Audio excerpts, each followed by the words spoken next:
ॐ श्रीशैलेशदयापात्रं दीपक्त्यादिगुणार्णवं यतीन्द्रप्रवणं वन्दे रम्यजामातरं मुनिं रम्यजामातृयोगीन्द्रपादरेखामयं सदा तदा यत्तात्मसत्तादिं रामानुजमुनिं भजे लक्ष्मीनाथसमारम्भां नादयामुनमध्यमाम् अस्मदाचार्यपर्यन्तां वन्दे गुरुपरम्परां यो नित्यमच्युतपदाम्बुजयुग्मरुक्म व्यामोहदस्तदितराणि तृणाय मेने अस्मद्गुरोर्भगवतोऽस्य दैकसिन्धो रामानुजस्य चरणौ शरणं प्रपद्ये माता पिता युवतयस्तनयादिविभूतिः सर्वं यदेव नियमेन मतन्वयानाम् आद्यस्नः कुलपतेर्वकुलाभिरामं श्रीमत्ततङ्घ्रियुगलं प्रणमामि मूर्ध्ना भूतं सहश्च महदाह्वयभट्टनाद श्रीभक्तिसारकुलशेखरयोगिवाहान् भक्ताङ्घ्रिरेणुपरकालयतीन्द्रमिश्रान् श्रीमत्पराङ्कुशमुनिं प्रणतोऽस्मि नित्यम् श्रीमद्यतीन्द्रवरयोगिपदाब्जभृङ्गं श्रीवानशैलमुनिवर्यदयैकपात्रं विख्यातवेदशिखरोभयतत्त्वबोधं रामानुजं कलिजितं मुनिमात्रयामः பணவாள் அரவணை பள்ளி கொள்பவர்க்கு எவ்வுயிரும் குணபோகம் என்று குறுகை கதிபன் உரைத்ததொய்ய உணர்பாவின் உட்பொருள் ஒன்றும் அறியா உலகறிய மணவாளன் மாறன் மனமுறைத்தான் வன்முடும்பை வந்தே. நாயனார் திருவடிகளே சரணம். அனைவருக்கும் வணக்கம். இப்போ நம்ம பதார்த்தமாக இருக்கக்கூடிய தாய் பாசுரங்களை பார்த்துட்டு வந்தோம். அதில் எல்லா பதிகங்களும் முடிச்சுட்டு ஒன்று தான் பாக்கி இருக்குது. அதாவது கங்குலும் பகலும் அப்படிங்கிற 7-2 அது முடிச்சுட்டாக்கா அதுக்கப்புறம் நம்ம இதுக்கு தலைவி பேச்சுக்கு போக வேண்டியிருக்கு. இப்போ இந்த கங்குலும் பகலும் பதிகத்தை பற்றி ஒரு சிறப்பு செய்தி இருக்குது. அதை நான் இந்த இதில் கிளாஸுடைய முடிவில் நான் அதை விண்ணப்பம் பண்ணிக்கிறேன். இப்போ இந்த கங்குலும் பகலும் பாசுரம் இது தாய்ப்பாசுரம். இதில் இந்த பராங்குச நாயகி ரொம்ப மெலிவு அடைஞ்ச உடனே இந்த திருத்தாயாருக்கு என்ன பண்ணுறதுன்னு தெரியாமல் அங்கே ஆழ்வார் திருநகர்லேருந்து அவங்கள கூட்டிகிட்டு இங்கே ஸ்ரீ ரங்கநாதருடைய திருவடிவாரத்தில் கொண்டு அந்த திருமணத்தூணுக்கு நடுவில் போட்டுட்டு இந்த என்னுடைய மகளுடைய நிலைமை நீயே பார்த்துக்கோப்பா, நீ என்ன தான் செய்ய போறியோ செஞ்சுக்கோ அப்படின்னு சொல்கிறாங்க. இப்படி ஆழ்வார் இவ்வளவு நலிவுப்பட்டு பெண் பேச்சு பேசி அதை தன்னாலே பேச முடியாமல் தாய்ப்பாசுரமாக சொல்லுவது எதற்கு அப்படின்னு பார்க்கணுன்னா இதுக்கு நம்ம இதுக்கு முற்பட்ட பதிகத்தில் போய் நம்ம பார்க்கணும். உள்நிலாவிய ஐவர் அப்படிங்கிற அந்த பதிகம். அதில் ஆழ்வார் இந்த புலன்கள் தன்னை எவ்வளவு துன்புறுத்துகிறது அப்படின்னு சொல்லிட்டு அவர் பேசிட்டு அந்த 10 பாசுரம் படிக்கிறவங்க நெஞ்சு அப்படியே பதறும். அதாவது உனக்கே சேஷமான இந்த ஆத்மாவை இந்த ஐவர் வைத்து கொண்டு இப்படி பண்ணுறாங்களே அப்படின்னு சொல்லி ரொம்ப படாத பாடுபட்டு வருத்தப்பட்டு பேசுவார் அந்த உள்நிலாவிய ஐவர் அப்படிங்கிற அந்த பாசுரத்தில். இப்போ என்ன ஆகுதுனாக்கா, அதாவது அதை சொல்கிறார் என்னன்னா, ஒரு எலி எலும்பல் ரொம்ப பலகீனமான ஒருத்தர் அவனை அவன் தலையில் ஒரு சுமையை வேற ஏற்றி அவன் தூக்கிட்டு போகிறப்ப அவனை பார்த்து 4 பேர் ஐயோ பாவம் என்று சொல்லி அது மட்டும் போதாதுன்னு 5 பேர் வன்குறும்பர்கள் பிடிச்சி திசையாக ஒரு திசையாக இழுத்தா கூட பரவாயில்ல, பல திசையில் இழுக்கிற மாதிரி இழுக்கிறாங்களே ஐயோ அப்படின்ட்டு புலி வாயில் அகப்பட்டா போல ஆழ்வார் கதறுகிறார் அப்படின்ட்டு. அதாவது இந்த ஆத்மவஸ்து எம்பெருமானுக்கே சேஷமானது. அதை விரோதி கோத்திரம் என்று நம்ம சொல்லலாம்படியான இந்த உடம்புல வச்சிருக்கான். வச்சதோட மட்டும் இல்லாமல் என்னன்னாக்கா, இந்த புலன்கள் ஒன்னொன்னும் கண்ணு எனக்கு வேண்டியதத்தா அப்படின்னு கேட்கும், காது எனக்கு வேண்டியதத்தா, வாய் மெய் எப்படி எனக்கு வேண்டியதத்தான் ஐவர் குமை தீட்டி ஒரு திசை வலித்து இழுக்க ஐயோ நான் இந்த பாடுபடுறேனே எம்பெருமானே உனக்கு திருவள்ளம் இல்லையா அப்படின்ட்டு புலிவாயில் அகப்பட்டால் போல பெருங்குரல் எடுத்து கதறுகிறார் ஆழ்வார். அப்போ எம்பெருமானுக்கு இதெல்லாம் தெரியாம இல்லை, அவனுக்கு நல்லாவே தெரியும். தெரிஞ்சுட்டு அவர் என்ன நினைக்கிறாருனாக்கா, ஆழ்வாருக்கு நம்ம பரம மோட்சத்தை தரப்போது உறுதி, பேர் அவருக்கு தப்பவே போறதில்லை. ஆனால் இன்னும் கொஞ்சம் நாட்கள் தான் இங்கே இருக்கட்டுமே அப்படின்னு. அது எதுக்கு உதவுது? அது ஏன்னாக்கா இவருடைய பேச்சை கேட்டு எத்தனையோ பேர் திருந்துகிறார்கள். இப்போ நம்ம அவதாரம் பண்ணி வந்து கூட இவ்வளோ பெரிய லாபம் நமக்கு ஒன்றும் கிடைக்கல. ஆனால் இப்போ பார்த்தா இவர் பேச்சை கேட்டு நிறைய பேர் திருந்துற மாதிரி தெரியுது. அதனால் இன்னும் கொஞ்ச நாள் இங்கே இருக்கட்டும், இந்த மாதிரி கதறட்டும், கொஞ்சம் இப்போ ஆறு இருக்கட்டும், இங்கே இருக்கட்டும்னு நினைக்கிறான் பெருமாள். அவனுடைய பிடிவாதம் அவனுக்கு. அது எப்படி சொல்கிறாங்கன்னா, தான் பெற்ற குழந்தையை பட்னி போட்டாகிலும் ஊராருக்கு சோறு ஊட்டுவதை போல அப்படிங்கிறாங்க. ஆழ்வார் இந்த கஷ்டப்பட்டாலும் படட்டும், இவர் பேச்சை கேட்டு உலகத்தோர் திருந்தினால் நல்லம் அப்படின்ட்டு ஒரு பிடிவாதமாக பெருமாள் இருக்கிறான். ஆகையாலே இப்படி தான் இவ்வளவு கூக்குரலிட்டும் பெருமாள் வராமல் போகவே எம்பெருமான் வந்து ஆழ்வார் மிகவும் தளர்ந்து பெண் பேச்சாக நாயகியாக படாத பாடு படுறார். அவரால் பேசவும் முடியாமல் இருக்கிறதுனால அவருடைய நிலைமை வந்து அந்த தாய் பேச்சாக தாய் எடுத்து கூடுகிறாள் அப்படிங்கிறது தான் இந்த கங்குலும் பகலும் இந்த பதிகம். இப்போ வந்து ஸ்ரீரங்கத்துக்கே வந்துட்டாங்க. அங்கே இதுலேயே ஆழ்வார் திருநகரிலே இருக்குல்ல, இங்கே கூட்டிகிட்டு வந்து ஐசியூவில் அட்மிட் பண்ணுற மாதிரி திருமணத்தோனுக்கு நடுவில் படுக்க வச்சாச்சு. பராங்குச நாயகி படுக்க வச்சு, அப்பா நீயே பார்த்துக்கோ, அவள் படுற பாட்டை நீயே பார்த்து என்ன பண்ணணுமோ பண்ணிக்கோ, என் நினைத்தா இவள் திறத்தை, இவளை பற்றி உன் மனசில் என்ன இருக்கோ அதை பண்ணு அப்படின்னு சொல்லிட்டு அந்த பராங்குச நாயகியுடைய தாயார் பேசுகிற மாதிரி இந்த பாசுரங்கள் அமைந்திருக்கு. இப்போ இதில் வந்து முதல் பாசுரம் கங்குலும் பகலும், அதுதான் முதல் பாசுரம். இதில் என்ன சொல்கிறாங்கன்னா, கங்குலும் பகலும் கண் துயில் அறியாள், கங்குலும் பகலும் கண் துயில் அறியாள் அப்படின்னு சொல்கிறாங்க. இப்போ வந்து இருக்கு, ராத்திரி பகல் முழிச்சிட்டு இருக்கவங்க, உடம்பு சரியில்லாதவங்க, மனசு வியாதி இருக்கிறவங்க எல்லாம் அந்த மாதிரி இருப்பாங்க. இப்போ இதை வந்து கண் துயில் கொள்ளாள் அப்படின்னு கூட சொல்லலாம் இல்லையா? தூங்கவே மாட்டேங்கிறாள், அவளுக்கு தூக்கமே வரலன்னு சொல்றதை விட்டு கங்குலும் பகலும் கண் துயில் அறியாள், அது ராத்திரியா இருக்கட்டும் பகலா இருக்கட்டும் அவள் வந்து தூங்கவே மாட்டேங்கிறா, தூக்கங்கிறது அவளுக்கு என்னன்னே தெரியல அப்படின்னு அந்த பராங்குச நாயகியுடைய தாயார் சொல்றா. ஏன் இப்படி கண் துயில் அறியாள் அப்படின்னு ஏன் சொல்லணும்னாக்கா, விஸ்லேஷணத்தில், அதாவது அவனை பிரிந்திருக்கும் நிலையில் அவனை எப்பொழுது பார்ப்போம்ங்கிற அந்த நினைப்பால தூக்கம் வராது. சம்ஸ்லேஷம் ஆகும் போது சதா பஷ்டந்தி, அவனை பார்த்துட்டே இருக்கணும், அவன் தூங்கவே விட மாட்டான். ஆகையால சேர்ந்திருக்கும் போதும் பிரிந்திருக்கும் போதும் இவளுக்கு தூக்கம் என்பதே இல்லை அப்படின்ட்டு கண் துயில் அறியாள் அப்படின்னு சொல்லிடுறாங்க. இப்போ என்னன்னாக்கா, இப்போ இதில் இன்னொரு வார்த்தை என்ன சொல்றாங்க, கங்குலும் பகலும் கண் துயில் அறியாள் கண்ணநீர் கைகளால் இறைக்கும், அப்படி அழறாளாம். அந்த கண்ணிலே இந்த வண்ணத்திர கையில எடுத்து இறைக்கிற அளவுக்கு வெள்ளமா பெருகிருக்கு அவளுடைய கண்ணீர். சங்கு சக்கரங்கள் என்று கை கூப்பும் தாமரை கண்ணனே என்று தளரும், எங்கனே தரிக்கும் உன்னை விட்டேன் என்று. உன்னை விட்டுட்டு நான் எப்படிதான் தரிப்பேன், இருக்கவே முடியலையே என்னால் அப்படின்னு சொல்ல போது எம்பெருமான் கூறுவதாக, ஆழ்வீர் நீங்க தான் வந்து பெரிய திருவந்தாதின்னுட்டு இன்னொரு பிரபந்தம் செஞ்சிருக்கீங்க. அதில் நீங்க என்ன சொல்லியிருக்கீங்க அப்படின்னு பார்த்தாக்கா,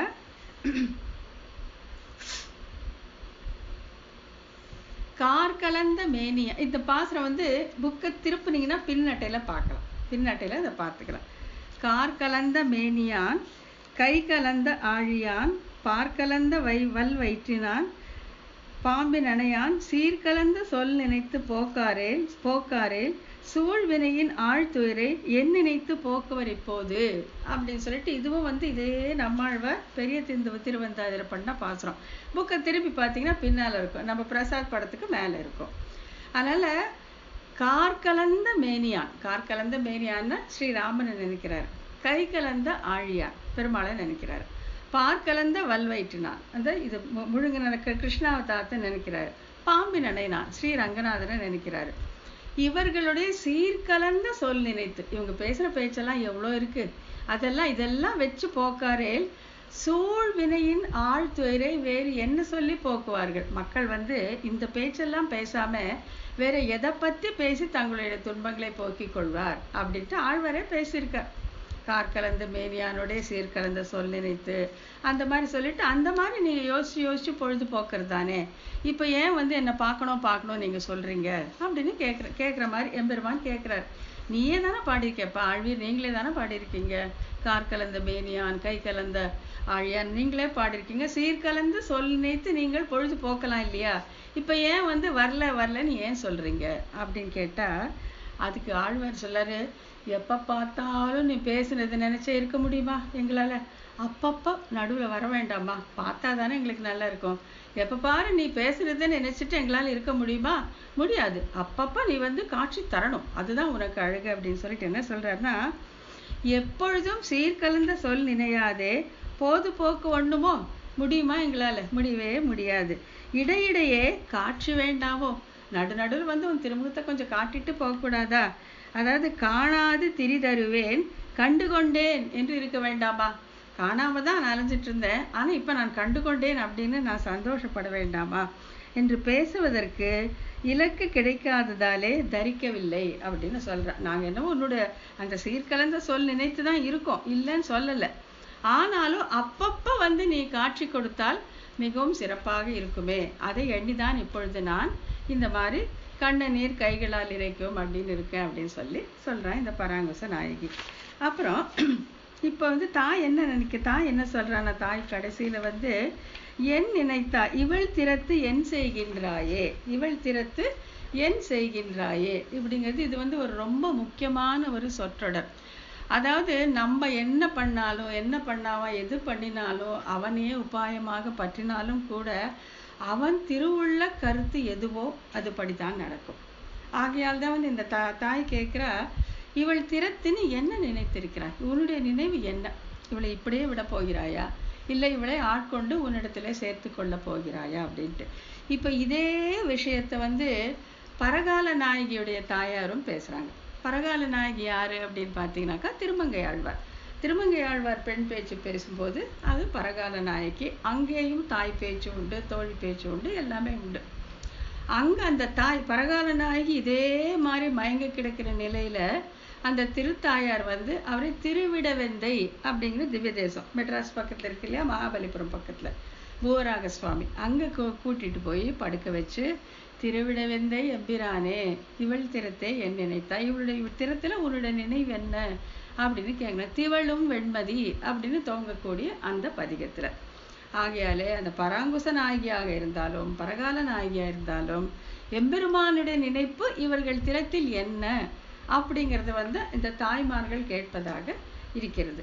இப்போ இந்த பதிகம் 7:2 7ஆம் பத்தில் 2வது பதிகம். அந்த பரகால நாயகி விஷயமான பதிகம் 2:7 2வது பத்தில் 7வது திருமொழி. இப்படி நம்ம அதை ஞாபகம் வச்சுக்கலாம். இப்போ இன்னொரு கேள்வி எழுப்புறாங்க. என்னன்னாக்கா, அங்கதான் ஆழ்வார் திருநகரில் வெள்ளமாக போகக்கூடிய அந்த தாமிரபரணி நதி இருக்கு இல்லையா, அங்கே இல்லாத குளிர்ச்சோலைகளா, அங்கே இல்லாத குளிர்த்தியா, அதெல்லாம் விட்டுட்டு ஏன் இந்த இதுக்கு வந்திருக்கிறாய் அப்படின்ட்டு இந்த 2வது பாசுரத்தில் கேட்குறாங்க. 2வது பாசுரத்தில் வர்ற வரி என்ன அப்படின்னு சொன்னாக்கா, இது தட் இஸ் எரிநீர் திருவரங்கத்தாய் என்னும்.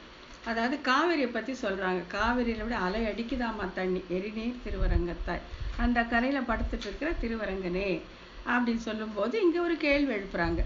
ஏன் இவங்களுக்கு சொந்த ஊரே ஆழ்வார் திருநகரி தானே, அங்கே தாமிரபரணி இல்லாத தண்ணியா, அங்கே இல்லாத குளிர்ச்சியா, அதை விட்டுட்டு ஏன் ஆழ்வார் திருநகர்லேருந்து ஸ்ரீரங்கத்துக்கு கூட்டிகிட்டு காவேரியை பற்றி ஏன் சொல்கிறாங்க அப்படின்னு கேட்கும்போது அதுக்கு நம்பிள்ளை சொல்கிறாரு, இந்த பராங்குச நாயகியோடு இந்த தாபம் என்கிற வெப்பத்தால், அந்த எம்பெருமானை பிரிந்த தாபம் என்னும் வெப்பம் தாங்காமல தாமிரபரணி நீரே கொதிக்க ஆரம்பிச்சுதான், அப்படியே கொதிக்குதான், பக்கத்தில் யாருமே போக முடியாத அளவுக்கு தாமிரபரணி நீர் கொதிக்கிறது.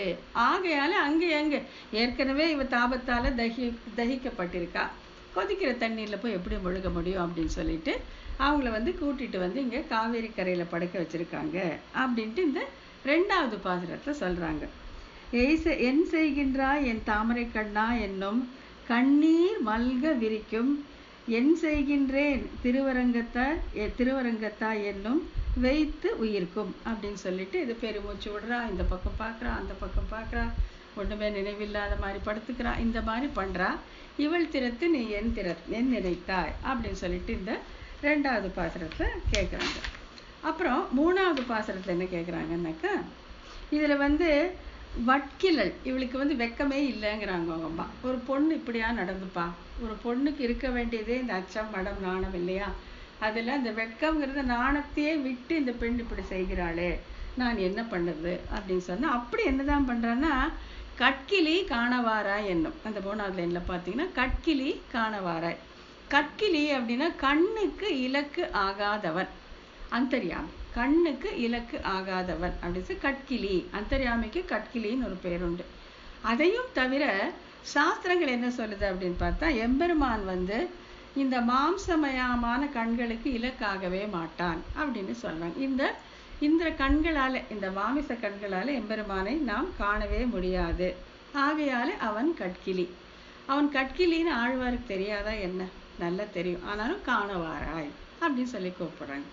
எப்படி இந்த மாதிரி ஒண்ணுக்கொண்ணு பொருந்தாத விஷயங்களை ஆழ்வார் எப்படி சொல்றாரு அப்படின்னாக்கா, அர்ஜுனனுக்கு என்ன சொல்றான்? கிருஷ்ணன் என்ன சொல்றான்னா, திவ்யம் ததாமிதே சக்ஷுஸ் பஷ்சமே யோகம் ஐஸ்வர்யம் அப்படின்னு சொல்லி சொல்றான். நான் உனக்கு திவ்யமான விழிகளை கொடுக்கிறேன், திவ்யமான காட்சியை கொடுக்கிறேன், நீ என்னுடைய ஐஸ்வர்யத்தை கண்டு ரசிப்பாய் அப்படின்னு அவனே சொல்லியிருக்கான். கீதையில பகவானே சொல்லியிருக்கான். ஆகையாலே அது ரெண்டையும் ஞாபகம் வச்சுட்டு இந்த பராங்குச நாயகின கட்கிலி காணவாராய். நீ கட்கிலி தான், ஒத்துக்கிறேன், இந்த மாம்ச கண்ணால பார்க்க முடியாதுதான். ஆனாலும் நீ வந்து திவ்யமான விழிகளை தருவாயாகில் நான் உன்னை காண்பேனே அப்படின்ட்டு வெட்கம் இல்லாமல் என் திருமகள் பேசுகிறாள் அப்படின்னு சொல்லி இந்த தாயார் சொல்றாங்க. அப்போ பெருமாள் கேட்குறாரு, இந்த மாதிரி இந்த சும்மா கட்கிலி காணவாராய் கட்கிலி காணவாராய்ன்ட்டு நீ சொல்லிட்டே இருக்க, நிஜமா நான் வந்து எத்தனை அவதாரங்கள் பண்ணேன்? 10 அவதாரங்கள் பண்ணி கண்காண வந்து நின்று சாது பரித்ராணம் பண்ணுவதற்காக நான் வந்தேன். அப்பெல்லாம் பார்க்கக்கூடாதா? அப்பெல்லாம் விட்டுட்டு இப்போ நான் வந்து அர்ச்சாவதாரத்தில் இருக்கும்போது காணவாராய் கட்கிலி காணவாராய் அப்படின்னு சொல்றியே அப்படின்னு சொன்னாக்கா, அதுக்கு அவதாரத்தில் இழந்தாருடைய இழவு தீர்க்கவன்றோ இங்கே வந்து சாய்ந்தருள் இருக்கிறாய். உன்னை அப்போ பார்க்கலங்கிறவங்க பார்க்கணுங்கிறதுக்காக தானே வந்து இங்கே அர்ச்சாவதாரத்தில் இருக்க இல்லையா? நம்ம பார்த்துருக்கோம் இல்லை, விபவங்கள் வந்து காட்டாறு போலே அதில் தேங்கிய மடுக்கள் போலே அர்ச்சாவதாரம்னு பார்த்துருக்கோம் இல்லை? விபவத்தில் பார்த்துருப்பாங்க, அந்த காலத்து இருந்தவங்க யாராரோ அவங்க எல்லாம் பார்த்துருப்பாங்க.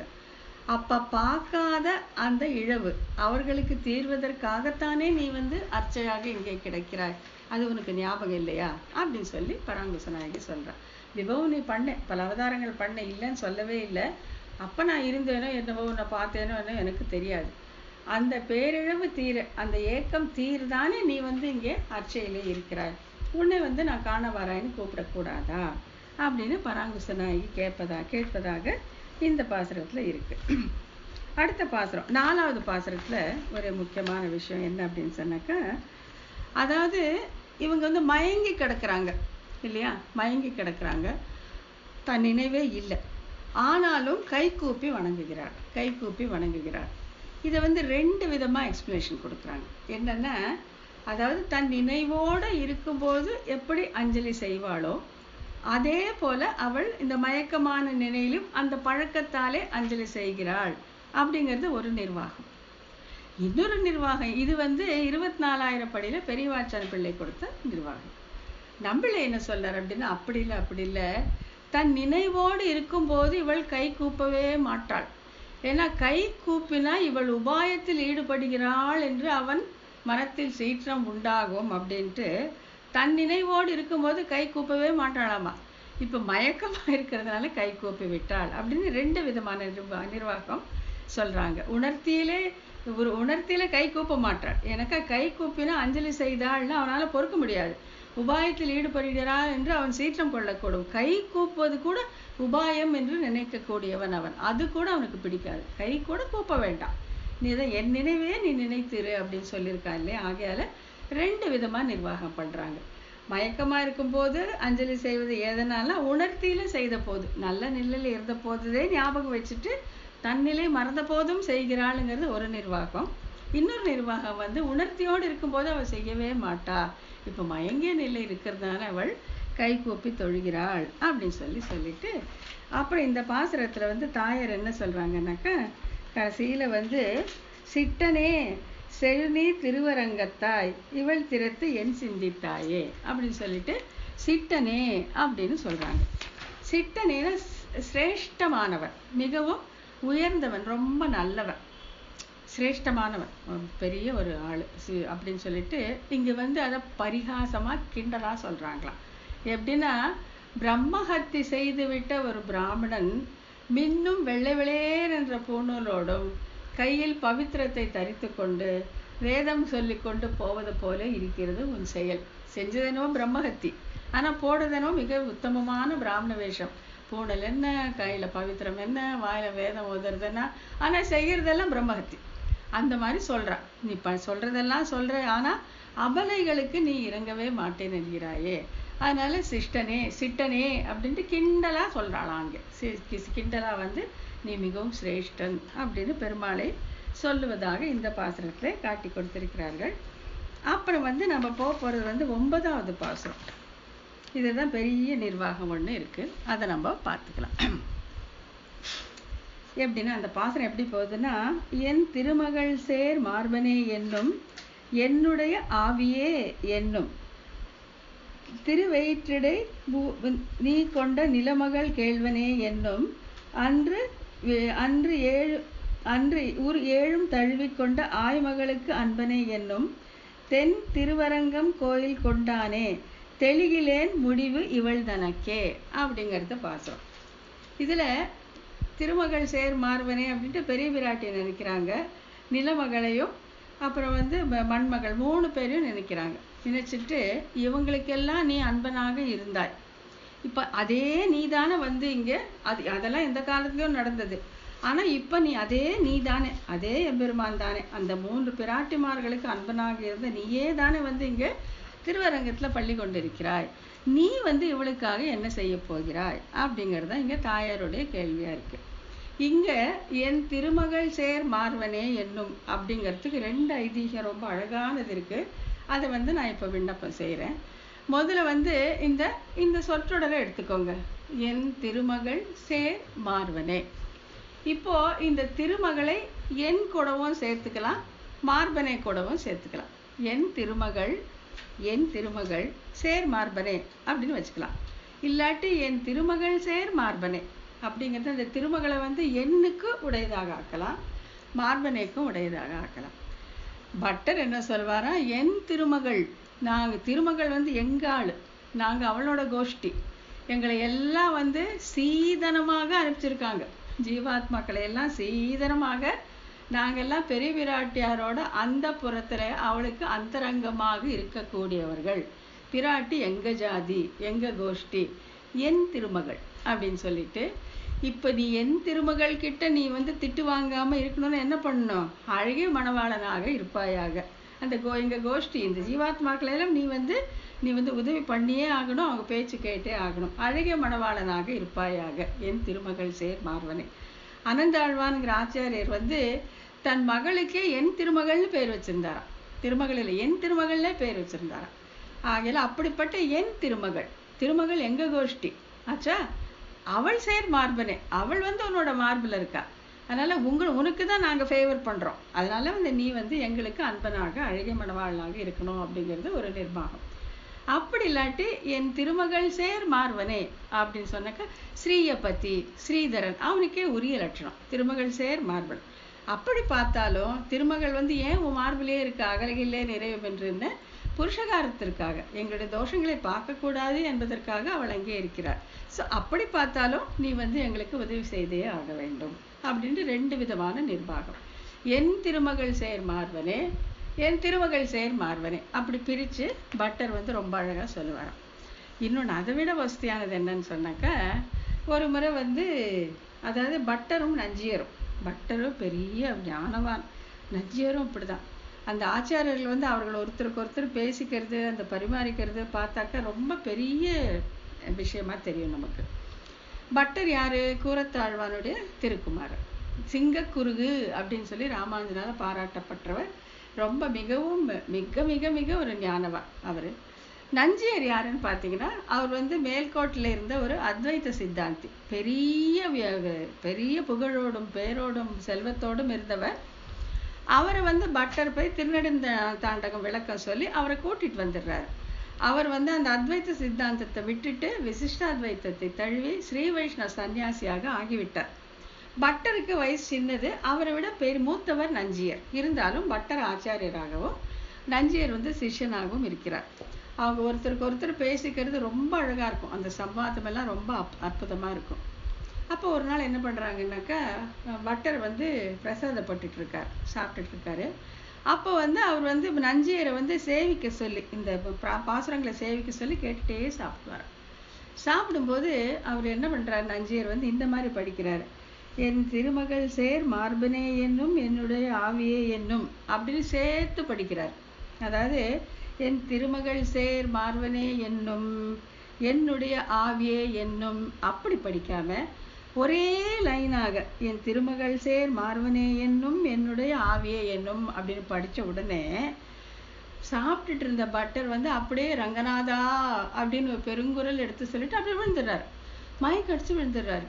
அப்போ எல்லாம் பார்த்துட்டு ஐயோ இவருக்கு என்ன பரமபத பிராப்தி ஆக போகிறதோ என்னவோன்னு சொல்லி அப்படி மயக்கடிச்சு விழுந்து அப்புறம் எழுந்து உட்காந்து எல்லாம் ஆசுவாசப்படுத்தி எழுந்து உட்காந்துக்கிறாரு.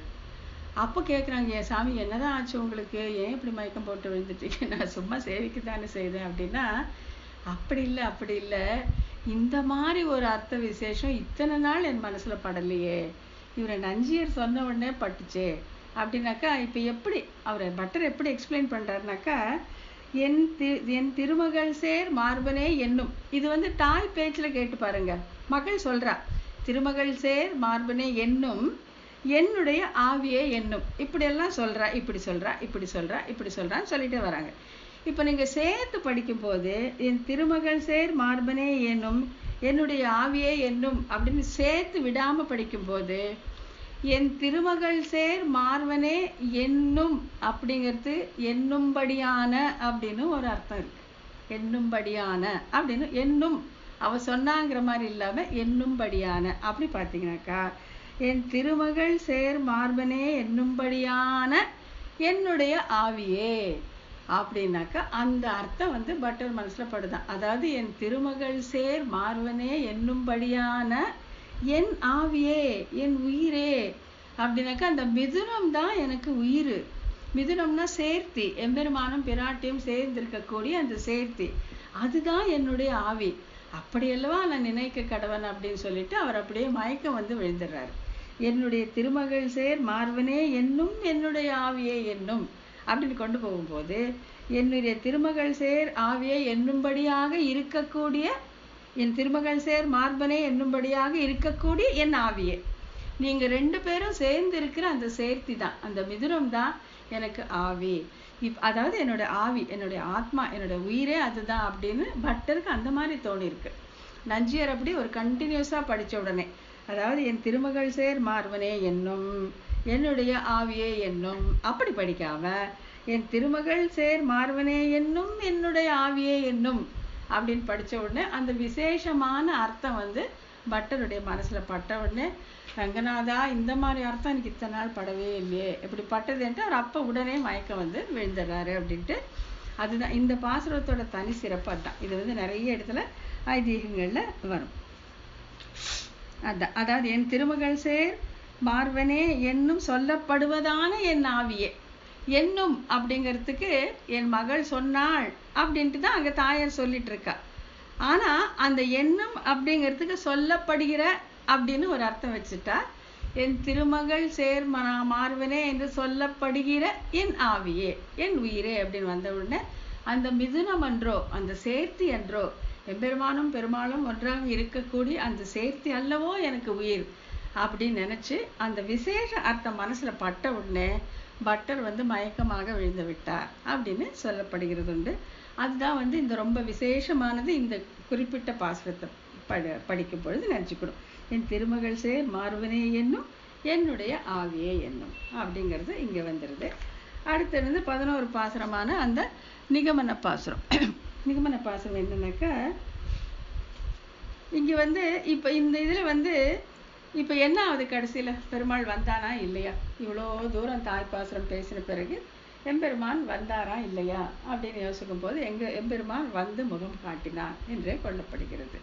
ஏன் அப்படின்னாக்கா, என் அடி அடை 10வது பாசுரம் பார்த்தீங்கன்னா, முடிவிவள் தனக்கு என்று அருகிலேன் என்னும் மூவுலகாளியே என்னும் கடிகமழ் கொன்றை சடையனே என்னும் நான்முக கடவுளே என்னும் வடிவுடை வானோர் தலைவனே என்னும் வன் திருவரங்கமேயனே என்னும் அடி அடையாதாள் போல் இவள் அணுகி அடைந்தனள் முகில்வண்ணன் அடியே. முகில்வண்ணன் அடியை அடைந்து விட்டார். இந்த பாசுரத்துல வந்து அவனுடைய அந்தர்யாமித்யத்தை நினைக்கிறாங்க. என்னெல்லாம் சொல்றாங்க? கடிகமள் கொன்றை சடையனே என்னும் சிவனுக்கு அந்தர்யாமியா இருக்கிறத சொல்லி காட்டுறாங்க. நான்முக கடவுளே என்னும் நான் பிரம்மனுக்கு அந்தர்யாமியாக இருக்கிறத சொல்லிட்டு, வடிவுடை வானோர் தலைவனே என்னும் இந்திரனுக்கு அந்தர்யாமியாக இருக்கிறத சொல்லிவிட்டு, இப்படியெல்லாம் இருக்கிற இவளை அடைந்தாளா அப்படின்னு சொன்னாக்க, ஆமா அடைந்தாள், முகில்வண்ணன் அடியை அடைந்தாள் அப்படின்னு தாயார் சொல்லிடுறாங்க. ஆகையால எம்பெருமானுடைய சம்ஸ்லேஷனம் அவளுக்கு கிடைக்க பெற்றது அப்படின்னு சொல்லிடுறாங்க. ஆகையால் அதை பேஸ் பண்ணி இந்த பாசுரம் என்ன சொல்றதுன்னாக்க, முகில்வண்ண 11வது பாசுரம், கடைசி பாசுரம் நிகமன பாசுரம், பலஸ்ருதி சொல்லக்கூடியது. முகில்வண்ணன் அடி அடைந்து அருள் சூடி உய்ந்தவள் மொய்புனர் பொருணல் துகில் வண்ணத்து நீர் சேர்ப்பன் வன்பொழில் சூழ் வன்குருகூர் சடகோப்பன் முகில் வண்ணனடிமேல் சொன்ன சொல் மாலை 1010 வல்லார் முகில் வண்ணன் வான திமைவர் சூழ இருப்பர் பேரின்ப வெள்ளத்தே. இதை தெரிஞ்சவங்க வந்து அந்த வானவர்களோடு சேர்ந்து ஒன்றாக இருப்பார்கள், அந்த சந்தோஷத்தை அடைவார்கள் அப்படின்னு சொல்லப்பட்டிருக்கு. இப்போ இதில் வந்து முகில்வண்ணன் மேல் சொன்ன சொல்மாலைகள் என்று இதனால் திருவாய்மொழி 1000 பாசுரமும் ஸ்ரீ ரங்கநாதன் விஷயமாகவே அருளி செய்யப்பட்டது என்று சொல்வார்கள். இப்போ 1102 பாசுரம் திருவாய்மொழி எல்லாமே வந்து ஸ்ரீ ரங்கநாதனுக்காகவே சொல்லப்பட்டது அப்படின்ற நிர்வாகம் உண்டு.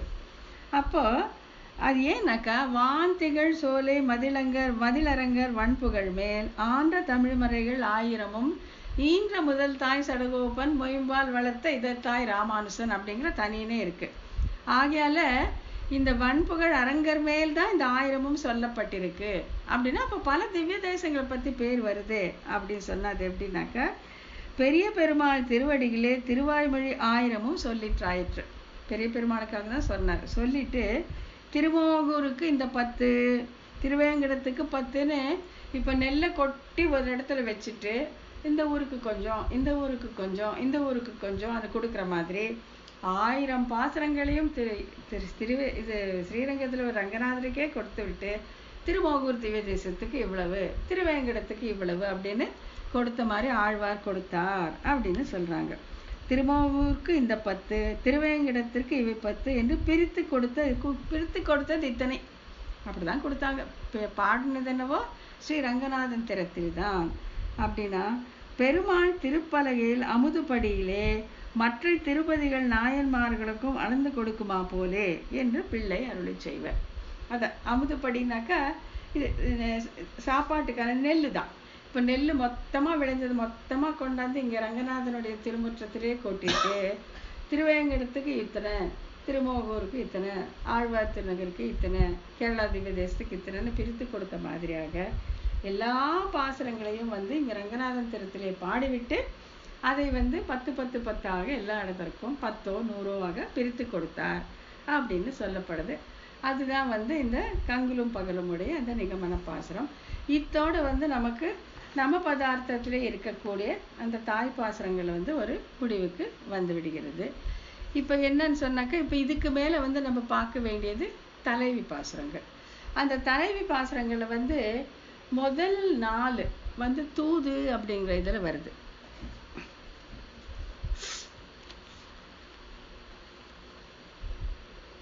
தலைவி பேஜ் இது ஆச்சார ஹிருதயத்தில் 173, ஆச்சார ஹிருதயத்தில் 173. தலைவி பேச்சான பாசுரங்கள் 17, அதாவது 17 திருவாய்மொழிகள் அப்படின்னா, அதாவது நாராயண பதத்துக்கு அர்த்தமாக இருப்பவை. அதில் வந்து அஞ்சிரைய மடநாராய் 1-4, அஞ்சிரைய மடநாராய், அஞ்சிரை மடநாராய் 1-4. வைகல் பூங்கழிவாய் வந்து 6-1. பொன்னுலகாளீரோ 6-8. எங்கானல் அங்கழிவாய் 9-7. இந்த 4 வந்து தூதுக்கான பாசுரங்கள் ஆச்சுங்களா. இதில் தான் ஃபஸ்ட்டு வந்து தலை வந்து இங்கே தூது விடுற பாசுரங்களாக இருக்குது. இந்த தூதுனா என்ன, எதுக்கு விட்டாங்க அப்படிங்கிறத வந்து நாங்கள் சுருக்கமாக சொல்லிடுறேன். ஏன்னா ஆச்சார ஹிருதயம் 3வது பிரகரணத்தில் வந்து தூது நம்ம ரொம்ப விவரமாக பார்க்க போகிறோம். ரொம்ப விவரமாக, அதாவது தூது அனுப்புறது இந்த பறவைகள், வண்டுகள், குருகினங்கள், மேகம், இப்படி தான் வந்து தலைவி தூது விடுவா. இது யாரை குறிக்கும்? இதில் பறவைனா யாரை குறிக்கும், நாரைனா யாரை குறிக்கும், குயில்னா யாரு, கிளினா யாருன்னு ரொம்ப விவரமாக நம்ம 3வது பிரகரணத்தில் பார்க்க போகிறோம். தூது என்னென்ன, எங்கெங்கே விட்டாங்க, அதோட சிறப்பு என்னங்கிறது ரொம்ப விவரமாக வந்து நம்ம 3வது பிரகரணத்தில் பார்க்க போகிறோம். ஆகையால் இங்கே வந்து சுருக்கமாக இந்த 4 பதிகங்களில் தலைவியானவள் தூது விட்டதை இங்கே சுருக்கமாக விண்ணப்பம் பண்ணிடுறேன். அதுக்கப்புறம் வந்து அதுக்கு அடுத்தது தூதுக்கு அடுத்து வர தலைப்புகளை நம்ம பார்த்துக்கலாம். தூது மட்டும் வந்து நம்ம 3வது பிரகடனத்தில் ரொம்ப விவரமாக நம்ம பார்க்க போகிறதுனால இங்கே சுருக்கமாக இங்கே வந்து விண்ணப்பம் பண்ணிடுறேன்.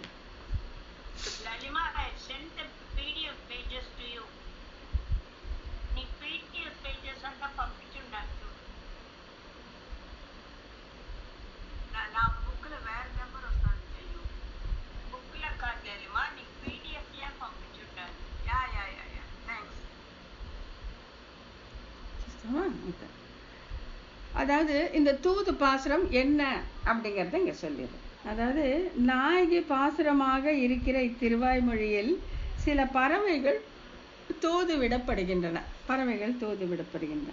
இதற்கு உள்ளுரை பொருள் சுவாபதேசம் என்னன்னா, அந்த ஆச்சார சூத்திரத்தையே இங்கே சொல்லியிருக்காங்க. நான் சொல்கிறேன், உங்கள் இதில் இருக்காது, இங்கே நான் சொல்கிறேன். அதாவது சேர்ப்பாரை பட்சிகளாக்கி ஞான கர்மங்களை சிறகென்று குரு சக பிரம்மச்சாரி புத்திர சிஷ்ய ஸ்தானே பேசும் அப்படிங்கிறதா. சேர்ப்பாறை இப்போ சேர்த்து வைக்கணும்னா பறவை தூது அப்படின்னு நம்ம சொல்கிறோம் இல்லையா. அந்த காலத்துலாம் கூட அன்னத்தை தூதாக அனுப்புறது உண்டு, குயிலை தூதாக அனுப்புறது உண்டு. இப்போ இது சுவாபதேச பொருள் என்ன, இது நாயகி என்ன வந்து பறவைகளை அனுப்பினா அப்படின்னா சுவாபதேச பொருள் அது அல்ல. யாரெல்லாம் அப்படின்னா குரு சக பிரம்மச்சாரி தன்னோட தோழன், புத்திரன், சிஷ்யன், இது யாராக இருந்தாலும் வந்து தூதுக்கு அனுப்புவாங்க. இதெல்லாம் யார் யார், இந்த குருகுன்னா யார், கிளின்னா யார், குயில்னா யார், நாரைன்னா யாருங்கிறத நம்ம வந்து ரொம்ப விவரமாக பார்ப்போம். ஆகையால் இப்போ இது மட்டும் இந்த ஆச்சார சூத்திரம் மட்டும் சொல்லிட்டு இதுதான் தூதுக்கு விசேஷமாக இருக்கக்கூடிய பொருள். என்னன்னா நாயகி பாசுரமாக சொல்லுகிற இந்த திருவாய்மொழியில் இதில் அஞ்சிரை மடனாராய் அதில் சொல்கிறாங்க.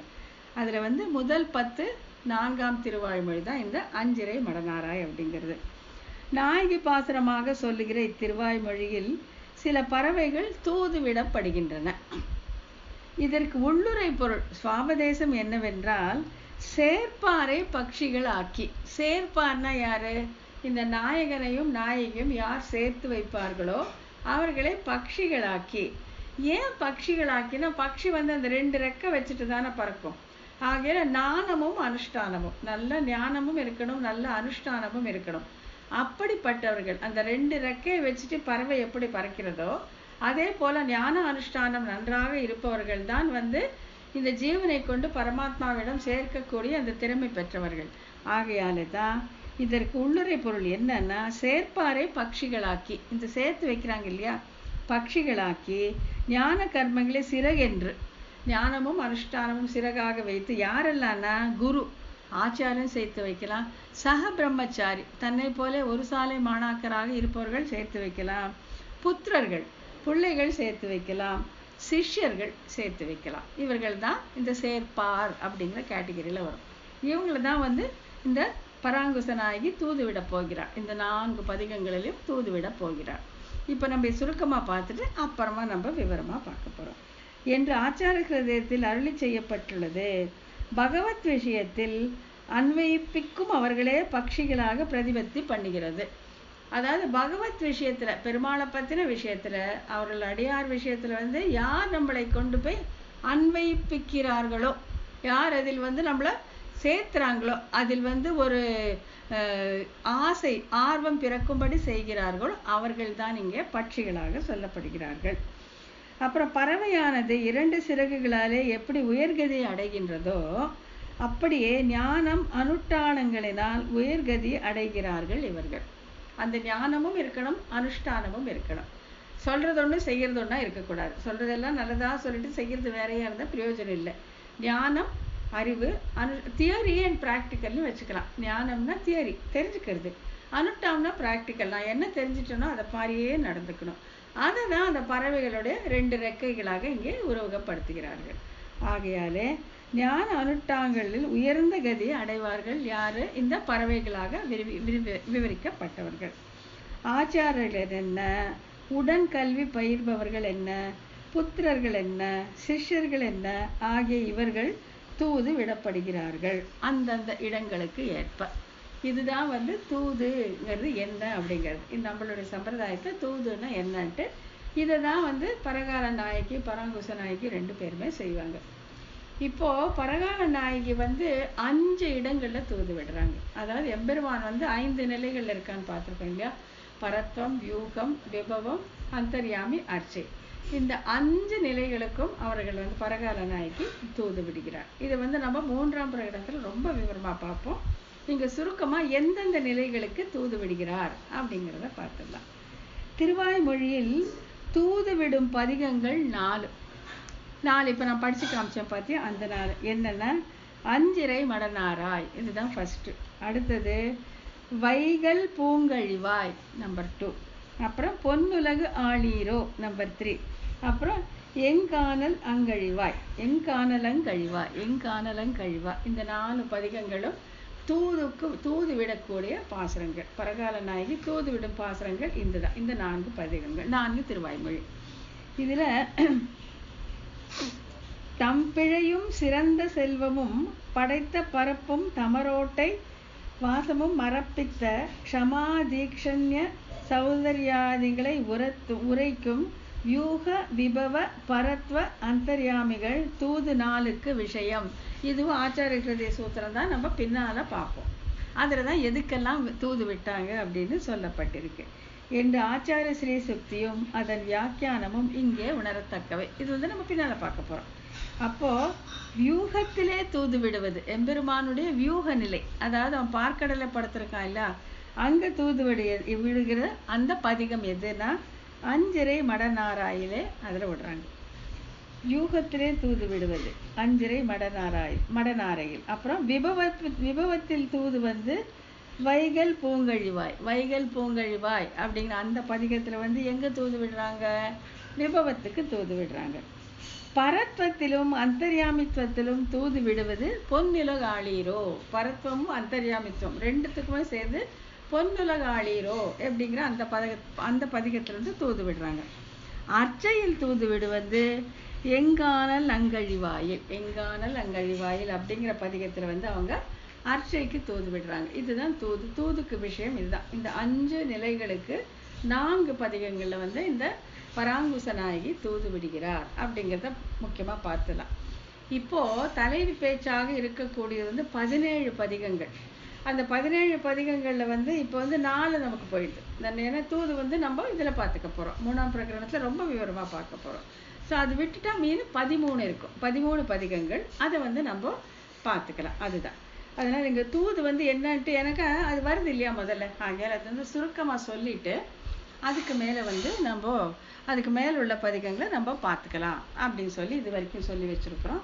இப்போ இந்த தூது 4 விட்டுட்டீங்கன்னாக்கா அதுக்கப்புறம் வாயும் திரையுகளும் அப்படிங்கிறது ஆற்றாமை சொன்னது. தன்னுடைய ஆற்றாமை சொல்லுகிறார். முதல் 4 பதிகங்கள்ல பராங்குச நாயகி தன் தூது விட்டார் ஃபர்ஸ்ட் நாள்ல. அடுத்து ஒரு பதிகத்துல தன்னுடைய ஆற்றாமையை சொன்னாள். அப்புறம் ஏராளும் இறையோனும் அந்த பதிகத்துல கவராதவையை விட்டு விட்டாள். மாசரு சோதி அப்படிங்கிறதுல மடல் எடுக்கிறாள்.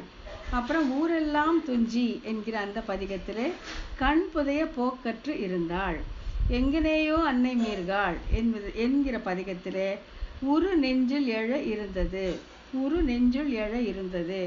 மானே நோக்கு நல்லீர் அதுல கூடு நாள் தேடியது.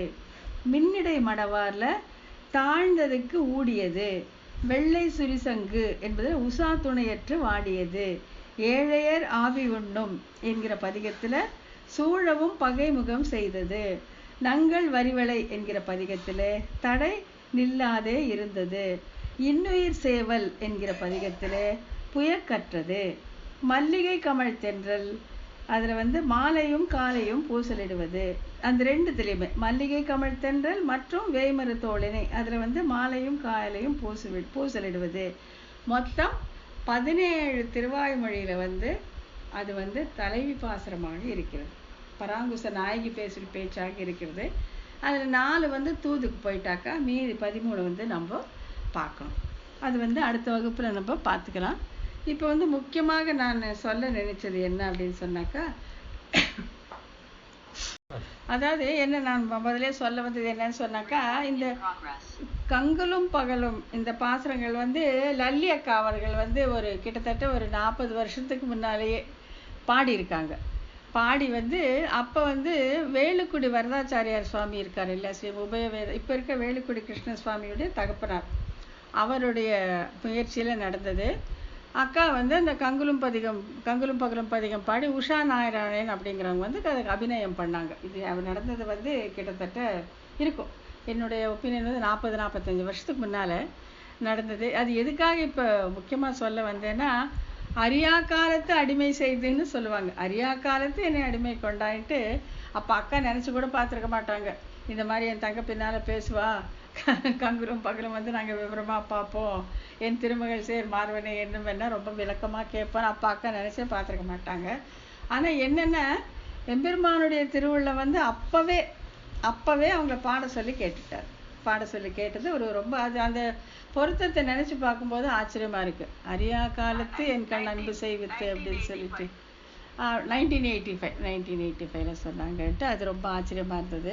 அதனால தான் இது, அதாவது எத்தனை 1000 பாசுரங்கள் இருக்கும்போது குறிப்பிட்ட இந்த பாசுரம், இந்த கங்குலும் பகலும் அங்கே பாடினாங்கிறது இப்போ நினச்சி பார்த்து ஒரு இனிய அனுபவமாக நினச்சி பார்த்தோம். அதுதான் அது இந்த குழுவோடு ஷேர் பண்ணிக்கலாம் அப்படின்னு நினச்சேன்.